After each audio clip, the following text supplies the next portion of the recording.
नाजरीन, भट्टियों से उठता जानलेवा धुआं और ट्रैफिक का धुआं उड़ाता अजदहाम। लाहौर दुनिया का पहला और कराची तीसरा आलूदा तरीन शहर करार दे दिए गए हैं। एयर क्वालिटी इंडेक्स ने दोनों शहरों की फिजा बदतरीन करार दे दी है। आपको ये बता दें कि दोनों शहरों की जो फ़िज़ा है उसको बदतरीन करार दिया गया है। वजह है जानलेवा उठता धुआं, ट्रैफिक का धुआं उड़ाता अजदहाम। लाहौर इस हवाले से पहले नंबर पर है, जबकि कराची की बात की जाए तो कराची तीसरा आलूदा तरीन शहर बन गए हैं।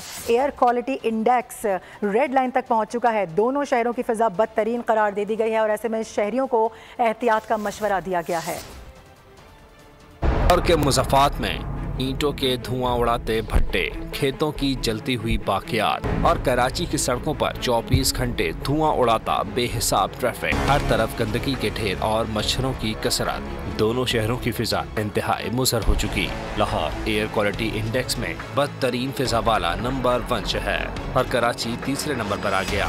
लाहौर की फिजा में आलूदा ज़रात की मिकदार 198 पार्टिकुलेट मैटर रिकॉर्ड, जबकि कराची में ये मिकदार 170 है। आलूगी के बायस लाहौर समेत कराची में वायरल बीमारियां आम हैं। बुखार, सरदर्द, नज़ला, ज़ुकाम मामूल बन चुका है। सफाई के फुकतान के बायस मच्छरों की बहुतात से चिकनगुनिया, मलेरिया जैसे खतरनाक बुखार भी फैल।